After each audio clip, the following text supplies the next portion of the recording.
Hello అందరికిని. ఈరోజు నిఫ్టీలో ఒక ట్రేడ్ తీసుకున్నాను. ప్రీవియస్ చాలా రోజుల నుంచి నేను వీడియోస్ అప్లోడ్ చేయలేకపోతున్నాను. అండ్ దాని గురించి తర్వాత చెప్తాను. బట్ ప్రెజెంట్ అయితే ట్రేడ్ ఎందుకు తీసుకున్నాను, ఎలా తీసుకున్నాను అనే దాని గురించి మాట్లాడుకుందాం. ఓకే. ప్రెజెంట్ మార్కెట్‌లో ఎప్పుడైనా స్ట్రక్చర్ బ్రేక్ అయిన తర్వాత, హై గాని, లో గాని బ్రేక్ అయిన తర్వాత అంటే valid higher low or lower high గాని బ్రేక్ అయిన తర్వాత మనకి అంటే రీబాలెన్సింగ్ చేసుకోవడానికి, మార్కెట్ రీబాలెన్సింగ్ చేసుకోవడానికి ఖచ్చితంగా మార్కెట్ కొద్దిగా పుల్ బ్యాక్ ఇస్తది. అది ఇచ్చినప్పుడు ఎంతవరకు వస్తదనేదే తెలీదు. లైక్ మనం ఇప్పుడు ఎగ్జాంపుల్ చెప్పాలంటే ఇది మన హైయర్ హై పాయింట్. మార్కెట్ ఎప్పుడైతే ఈ ఈ పుల్ బ్యాక్స్ అన్నిటిని అంటే కింద ఉన్న లిక్విడిటీస్ అన్ని కలెక్ట్ చేసి ఎప్పుడైతే మార్కెట్ బ్రేక్ చేసిందో, సో మనకు ఒక వాలిడ్ హైయర్‌లో దొరికింది. ఓకే. బట్ నాకు ఇది ఒక విధంగా హైయర్‌లో, బట్ ఇండ్యూస్‌మెంట్ హైయర్‌లో. Okay. So market structure break అయిన తర్వాత మళ్ళీ మనం బుల్ ట్రేడ్ తీసుకోం కదా లాంగ్ పొజిషన్‌కి. అంటే మళ్ళీ రీటెస్ట్ చేయడానికి ఖచ్చితంగా వస్తదని చెప్పి మనం ఎస్టిమేట్ చేస్తాం. సో అదే పని మీద అనుకుంటాం, కానీ ఎక్కడి వరకు వస్తదనేది తెలియదు కదా. సో ఎప్పుడైతే మార్కెట్ రెడ్ క్యాండిల్ అంటే ఏదైనా వీక్‌నెస్ చూపిస్తుందంటే, లైక్ ఇక్కడ రెడ్ క్యాండిల్ క్రియేట్ అయిన తర్వాత ఎప్పుడైతే ప్రీవియస్ క్యాండిల్ లో బ్రేక్ అయిందో, అంటే మనకు ఒక విధంగా వీక్‌నెస్ చూపిస్తుంది పర్టికులర్‌గా ఉండే ట్రెండ్‌లో. సో ఖచ్చితంగా రీటెస్ట్ చేయడానికి కింద వరకు వస్తదని చెప్పి. సో రీటెస్ట్ చేసినప్పుడు మనకి కొన్ని సార్లు ఫిబ్ లెవెల్స్ పెట్టుకుంటాం. ఫిబ్ లెవెల్స్‌లో కూడా కొన్నిసార్లు 0.25కి, 0.36కి ఆర్ ఎల్స్ గోల్డెన్ జోన్ మనది ఏదైతే 50 అండ్ 60 ఉందో 0.60, 0.50 ఆ లెవెల్ వరకు వచ్చి అక్కడి నుంచి మళ్ళీ మనం రీటెస్ట్ చేయడం అంటే ట్రెండ్ కంటిన్యూ చూడడం అనేది కామన్ విషయం. సో నేను కూడా అదే పని చేశాను. ఇక్కడ నుంచి ఫిబ్ లెవెల్స్ పెట్టుకున్నాను. సో ఈ లెగ్‌లో ప్రీవియస్ మనకి ఇక్కడే కదా హైయర్‌లో దొరికింది. ఎప్పుడైతే వీక్‌నెస్ చూపించిందో అక్కడి నుంచి ఇక్కడ వరకు హైలో ఫిబ్ లెవెల్స్ పెట్టుకున్నాను. సో 0.5 లెవెల్ అనేది మనకు గోల్డెన్ జోన్. 0.5 లెవెల్‌కి వచ్చింది. అక్కడి నుంచి రీటెస్ట్ చేయడం మళ్ళీ స్టార్ట్ చేసింది. సో ఇది ఇక్కడ వరకు ఉన్న సినారియో. సో నేను ఇక్కడ అవైలబుల్ లేను. నేను ఇక్కడ నుంచి ట్రేడ్ తీసుకోవడానికి అంత ఇంట్రెస్ట్ చూపించకపోవచ్చు. So market first of all పడింది. ఎక్కడి నుంచి పడింది అనేది నేను చెక్ చేసుకున్నాను. చెక్ చేస్తే ఇక్కడ మనకి ఒక స్ట్రాంగ్ సప్లై ఉంది. ఫ్లిప్ సప్లై అనేది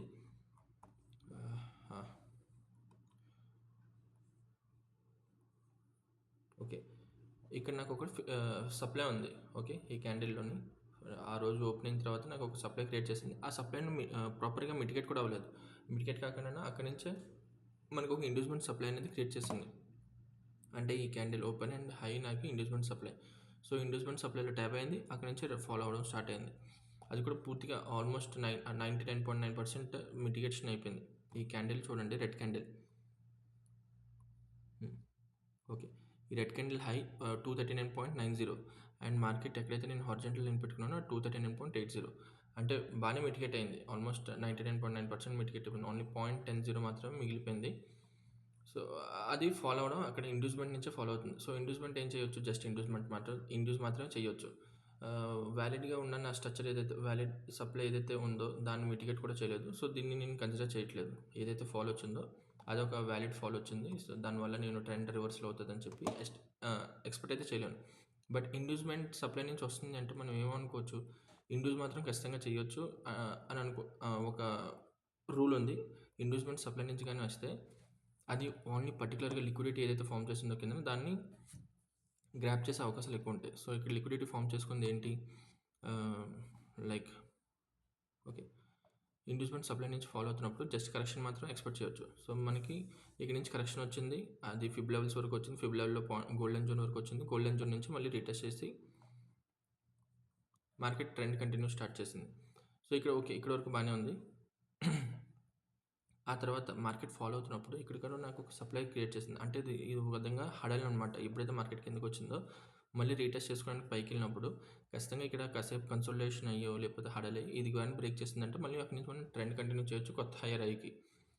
సో మార్కెట్ ఎప్పుడైతే మనకి సప్లై ఇచ్చిందో మార్కెట్ ఈ డిస్కౌంట్ నుంచి వెళ్తున్నప్పుడు నేను ఇక్కడ చూసింది ఏంటంటే ఈ హడల్లో మిటిగేషన్ అయింది. మిటిగేషన్ అయిన తర్వాత మళ్ళీ ఈ క్యాండిల్ ఏదైతే ఉందో గ్రీన్ క్యాండిల్ లో బ్రేక్ చేసింది. అంటే ఒక విధంగా బయర్స్ వీక్నెస్ ఇక్కడ కూడా ఉందని చెప్పి అర్థమైంది.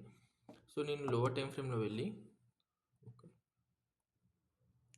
సో ఇక్కడ లోవర్ టైం ఫ్రేమ్లో అదే ఆర్డర్ బ్లాక్ ఏదైతే ఉందో సప్లైని పెట్టుకున్నాను కదా, ఆ సప్లైలో జస్ట్ ఒక ఫేర్ వాల్యూ గ్యాప్ నుంచి మాత్రం మళ్ళీ మార్కెట్ ఫాలో అవుతుంది. చూడండి, ఇక్కడ నుంచి ఫాలో అవడం స్టార్ట్ అయింది కదా, ఇది ఫేర్ వాల్యూ గ్యాప్ నుంచి ఫాలో అవుతుంది.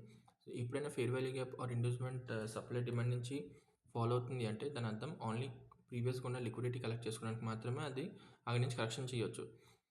సో నేను మార్కెట్లో ఈ టైంలో 12:13, 12:10కి ఆ టైంలో అవైలబుల్గా ఉన్నాను. సో అలాగా మార్కెట్ అనేది ఫేర్ వాల్యూ గ్యాప్ నుంచి ఫాలో అవుతున్నప్పుడు లిక్విడిటీ మాత్రమే కలెక్ట్ చేసుకోవచ్చు.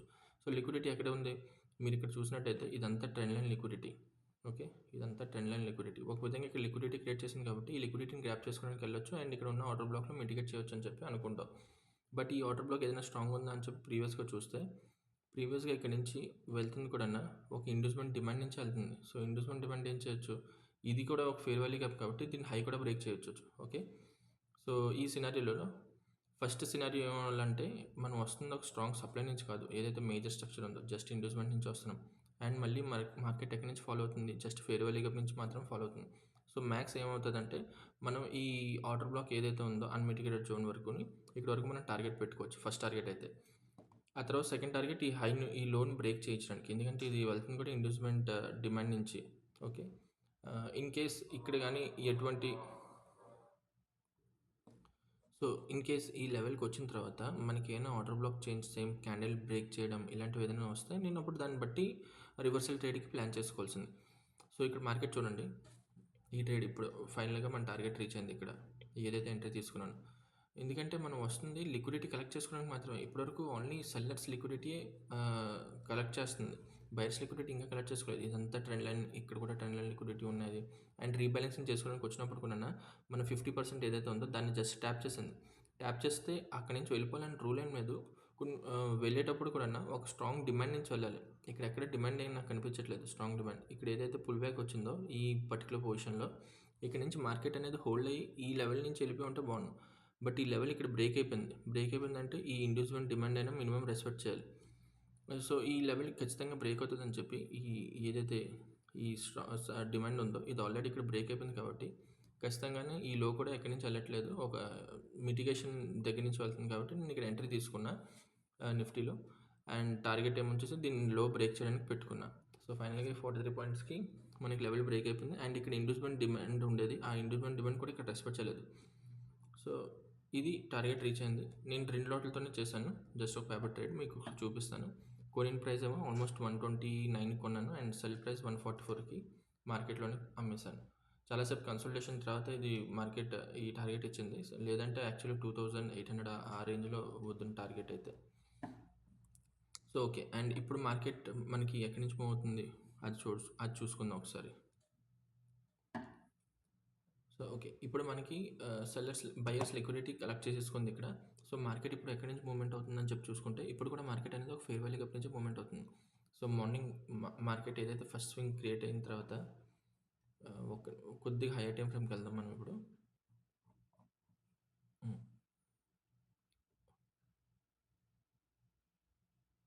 ఓకే. మార్కెట్ ఎప్పుడైతే ఈ హైయర్‌లో క్రియేట్ చేసిందో, ఈ హైలో ఎక్కడి నుంచి క్రియేట్ చేసింది? ఈ హైలో కూడా ఎక్కడ ఒక స్ట్రాంగ్ డిమాండ్‌లో కూర్చోలేదు. జస్ట్ ఒక ఫెయిర్ వాల్యూ గ్యాప్ నుంచి మిటిగేషన్ చేసుకుంటూ వెళ్ళింది. అండ్ మార్కెట్ ఎప్పుడైతే సో, ఏమంటారు? మార్కెట్ ఎప్పుడైతే కింద నుంచి పైనుంచి కిందకొస్తుందో మనం కరెక్షన్ చేసుకుంటున్నప్పుడు అయితే అప్పుడు ఎప్పుడైతే డిస్కౌంట్‌లో వస్తదో డిస్కౌంట్‌లో వచ్చినప్పుడు బయ్యర్ అంటే ఎప్పుడైనా ఆపరేటర్స్ అనేది పెద్ద పెద్ద ఆపరేటర్స్ ఎప్పుడూను సెల్లింగ్ చేయడానికి ఇంట్రెస్ట్ ఉంటారు. బయింగ్ చేయడానికి ఇంట్రెస్ట్ ఉంటారు కాబట్టి ఇక్కడి నుంచి అనేది మనకి కరెక్షన్ అయింది. సో, ఇక్కడి నుంచి కరెక్షన్ అయినప్పుడు ఫస్ట్ స్వింగ్ ఏదైతే ఉంటుందో అది ఖచ్చితంగా బ్రేక్ అవ్వాలి. ఫస్ట్ స్వింగ్ ఏముంది మనకి డైరెక్ట్‌గా హైయర్ అయ్యే ఉంది. దానికంటే ముందు మనకి ఇక్కడ ఒక హడల్ ఉంది. ఈ హడల్ బ్రేక్ అవ్వాలి. కానీ బ్రేక్ అవ్వకుండా అది రెస్పెక్ట్ చేసింది కాబట్టి మనం ఇక్కడి నుంచి సెల్లింగ్ సైడ్‌కి ట్రేడ్ తీసుకున్నాం. ఇప్పుడు కూడా మనం ఒక డిస్కౌంట్ లెవెల్‌లోనే ఉన్నాం. డిస్కౌంట్ లెవెల్‌లో ఇక్కడ ఏదైనా ప్రాపర్ వాలిడ్ డిమాండ్ జోన్ ఉందా అంటే ఇది ఒకటే వాలిడ్ డిమాండ్ జోన్ ఉంది. ఈ రెడ్ క్యాండిల్‌ది.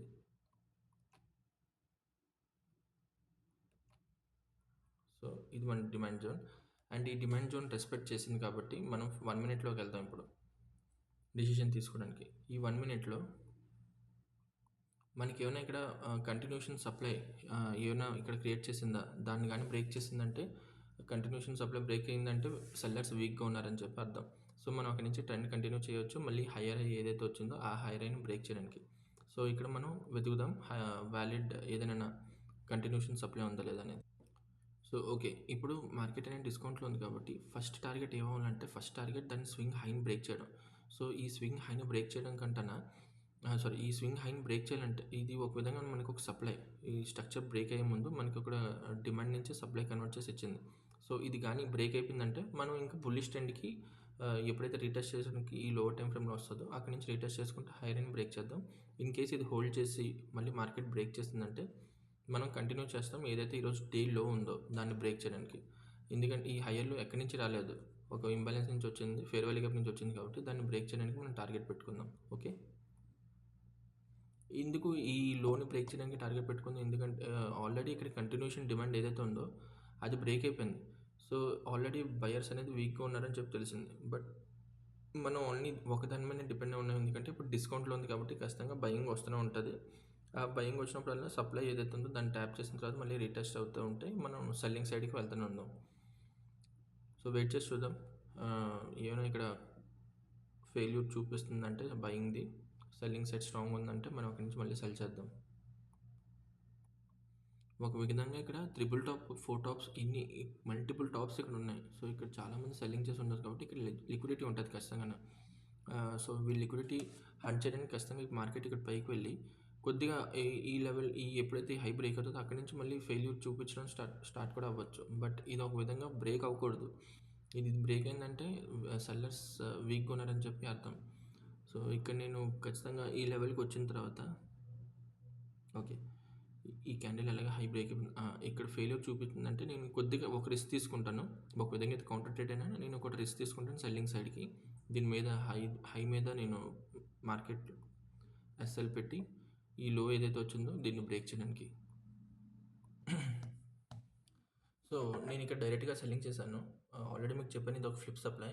బట్ ఒక విధంగా ఇక్కడ పైన లిక్విడిటీ ఉన్నానా, ఇక్కడ వచ్చిన తర్వాత హోల్డ్ చేసి మళ్ళీ లో బ్రేక్ చేసింది గ్రీన్ క్యాండిల్ది.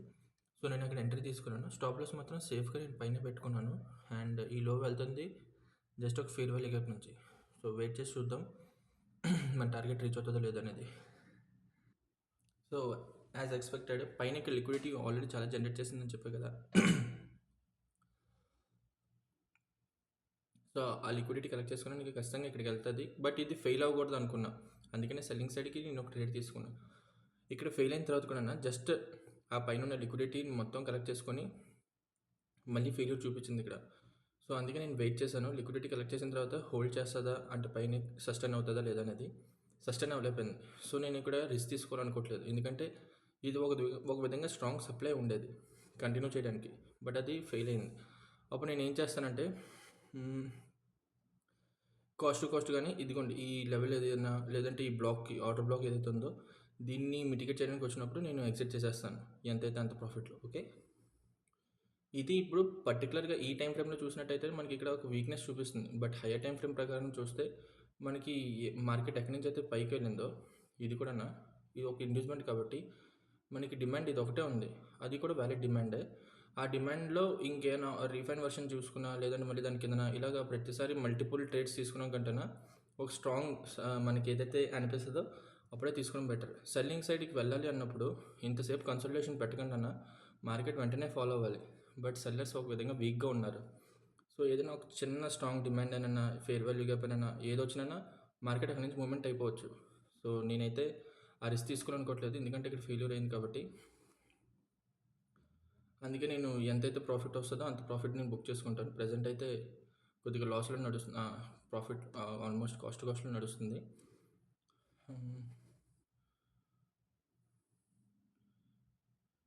ఇక్కడ నేను ఎన్ని లాట్స్ అయినా చేయవచ్చు పేపర్ ట్రేడ్ కాబట్టి. బట్ నేను నా సైకాలజీ బిల్డ్ చేసుకోవడానికి అనేది ఇక్కడ ఎంతైతే ఉంటుందో అంతే క్రియేట్ చేస్తున్నాను. చూద్దాం. ఇదైతే ఇక్కడి నుంచి వెళ్ళడం కూడా ఒక విధంగా ఇన్లాజికలే. వ్యాలిడ్గా ఏదైనా లైక్ ఈ డిమాండ్ నుంచి కానీ ఈ లోన్ బ్రేక్ చేసి ఉంటే నేను ఖచ్చితంగా ఎగ్జిట్ అయిపోయాను. సో వెయిట్ చేసి చూద్దాం. ఈ లోన్ బ్రేక్ చేసిన తర్వాత ఏదైనా ఈ విధంగా సినారియో క్రియేట్ అయిందంటే ప్రీవియస్ క్యాండిల్ హై బ్రేక్ అయిందంటే అప్పుడు నేను ఎగ్జిట్ అయిపోతాను. ఓకే, సో ఇప్పుడు ఇక్కడ ప్రీవియస్ లో బ్రేక్ అయింది, ఇక్కడ ప్రీవియస్ లెగ్లో స్వింగ్స్లో. సో లో బ్రేక్ అయిన తర్వాత ఏదైనా రెడ్ క్యాండిల్ కానీ గ్రీన్ క్యాండిల్ వచ్చిన తర్వాత ప్రీవియస్ క్యాండిల్ హై కానీ బ్రేక్ చేసిందంటే అప్పుడు ఎంతైతే ప్రాఫిట్ ఉందో అంత బుక్ చేసుకుని నేను ఎగ్జిట్ అయిపోతాను. బట్ ఎప్పుడైతే ఈ సప్లై బ్రేక్ అయిందో ఈ లెగ్ ఏదైతే ఇప్పుడు మూమెంట్ వచ్చిందో ఈ లెగ్లో ఎక్కడి నుంచైనా మార్కెట్ మళ్ళీ మూమెంట్ అయ్యి పైకి వెళ్ళిపోవచ్చు. సో దాన్ని కూడా మనం ప్రిపేర్ అయ్యి ఉండాలి. మనకి ఇక్కడ సెల్లింగ్ ఫెయిల్ అయింది కాబట్టి నేను ఇక్కడ ఎగ్జిట్ అయిపోతున్నాను. లేదంటే మళ్ళీ మనకి కాస్ట్ వచ్చింది, మనం కొద్దిగా ప్రాఫిట్లో ఉన్నాం కాబట్టి హోల్డ్ చేద్దాం అంటే అది ఇన్లాజికల్. ఇంకా అప్పుడు మన రూల్స్ మనం పాటించట్లేదని. రూల్స్ పాటించాలి. సో ఖచ్చితంగా నేను వెయిట్ చేస్తాను. ఈ లెవెల్ ఇక్కడ ఒక డిమాండ్ ఉంది, ఇండ్యూస్మెంట్ డిమాండ్. ఇక్కడి నుంచి కూడా మార్కెట్ కంటిన్యూ చేయొచ్చు అని చెప్పి అండ్ ఈ సప్లై ఏదైతే ఉందో కంటిన్యూషన్ సప్లైని బ్రేక్ చేసింది కాబట్టి ఒక విధంగా సెల్లర్స్ అనేది ఫెయిల్యూర్ అయ్యారని చెప్పి ఇక్కడ ఇండికేషన్ ఇస్తుంది. అందుకని చెప్పి నేను ఇక్కడ ఈ ఈ ట్రేడ్ కోసం హోల్డ్ చేస్తున్నాను. మంచి స్ట్రాంగ్ జోన్ ఇక్కడ వస్తే ఇక్కడ నుంచి మనం తర్వాత కంటిన్యూ చేయొచ్చు పైకి. సో మార్కెట్లో ఇంకా 15 మినిట్స్ టైం ఉంది. సో నేను హోల్డ్ చేయాలనుకోవట్లేదు, ఎందుకంటే ఇక్కడ మీరు ఆల్రెడీ మాట్లాడుకున్నాం హై బ్రేక్ అవ్వకూడదని. ప్రీవియస్ క్యాండిల్ హై బ్రేక్ అయింది. సో నేను ఇక్కడ వీక్నెస్ ఉందని చెప్పేసి సెల్లర్స్ది ఇక్కడ ఎగ్జిట్ అయిపోయాను. ఎందుకంటే మనకి ఇక్కడ ఫెయిల్యూర్ ఆల్రెడీ తెలిసింది సెల్లర్స్ది. నేను జస్ట్ రీబ్యాలెన్సింగ్ చేసుకోవడానికి వస్తుందని చెప్పి నేను ఎక్స్పెక్ట్ చేశాను. ఈ రీబ్యాలెన్సింగ్ చేసుకోవడానికి వచ్చింది. అండ్ ఇక్కడ నుంచి ఫేర్ వాల్యూ గ్యాప్ నుంచి కూడా పైకి వెళ్ళిపోవచ్చు, ఆర్డర్ బ్లాక్ కూడా ట్యాప్ చేసి పైకి వెళ్ళిపోవచ్చు. సో మనం ఇప్పుడు బుల్లిష్ సైడ్కి వెయిట్ చేస్తూనే ఉంటాం. ఇంకా ఇప్పుడైతే ప్రజెంట్ ట్రేడ్ ఏం తీసుకోవట్లేదు, డే ఎండ్ అయిపోయింది కాబట్టి. బీటీఎస్టీకి ఇన్ కేస్ మీరు హోల్డ్ చేసుకోవాలనుకుంటే బయింగ్ సైడ్కి ప్రిఫర్ చేయండి. ఫ్లాట్గా ఓపెనింగ్ అవ్వచ్చు, ఎందుకంటే అసలు లిక్విడిటీ లేదు, వాల్యూమ్ లేదు, అసలు చాలా స్లోగా వెళ్తుంది. బట్ సెల్లర్ సైడ్ది స్టాప్ లాస్ చాలా పైన అన్నీ ఇక్కడ దగ్గరలోనే ఉన్నాయి. సో మ్యాక్స్ ఛాన్సెస్ ఉన్నాయి సెల్లర్స్ది స్టాప్ లాస్ హంట్ చేయడానికి. బయింగ్ సైడ్ అయితే ప్రిఫర్ చేయొచ్చు సి సైడ్కి. ఓకే, ఈ రోజుకి ఇంతే. Thank you.